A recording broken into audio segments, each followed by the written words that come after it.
hectic for a lot of people, busy schedules and what have you. But I'm very pleased with everyone here. I'm very pleased with the turnout. I've worked a lot with the fishing industry. Brian over here knows I actually learned how to hook fish. How about that, huh?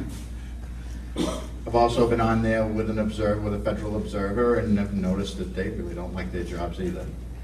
To me, that's something that's going to tell you waste of taxpayer money.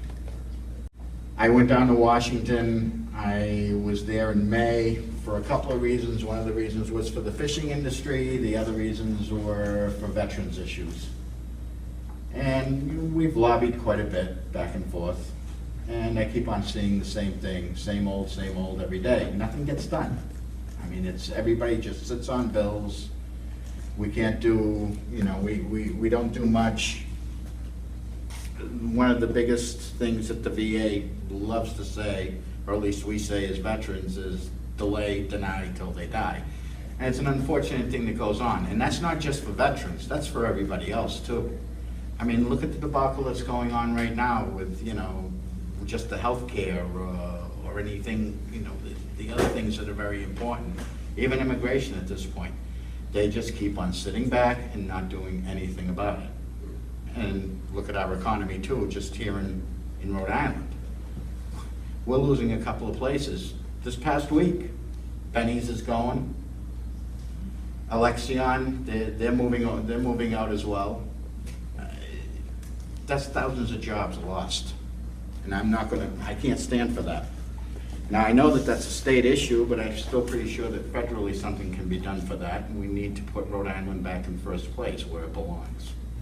Because after all, Rhode Island, I mean, way back in the day, this is where it all started. I mean, we've got the Gatsby. There wasn't no first shot heard around the world. We burnt down a ship. We said, no, we're not going to have this. So we need to continue having this mentality of saying enough is enough. What happened? What happened to the common Rhode Islander? I mean, is it okay for you guys? The way things are going right now? No, absolutely not. Drain the swamp. Well, we got to do more than just drain the swamp, but anyway, we got to get our state back. I mean, this is a wonderful state. I've got a little thing here to read out, but I'm okay with reading. I like to basically shoot from the hip most of the time, but anyway, what we need the most is a change in fiscal responsibility, a change to personal accountability of those in office at local, state, and federal levels. Amen. A change to putting our people, our businesses, and our state first. A change to considering on people more than the taxes and the government employees, because that's what's going on. And a change where government is prepared to help our citizens get through what is now a complex string of laws and rules that often contradict the very mission of our government is supposed to be champion of. You guys need to work, the fishing industry itself. Everybody else in this place needs to work as well. You shouldn't have regulations unless, of course, there's safety regulations and certain types of environmental regulations that should be put up. But people need to eat. People need a living. People need to bring their families ahead. These are my beliefs. And, my announcement today is greater than that I intend to promote Rhode Island first and the Republican candidates from all walks of life, providing their goals are based in common sense. I want to represent Rhode Island in the swamp known as Washington, D.C. A swamp of self-centered, and you said it, of self-centered people who are more concerned with donors and lining their pockets than the constituents or needs for the state that they represent. I want to be your congressman.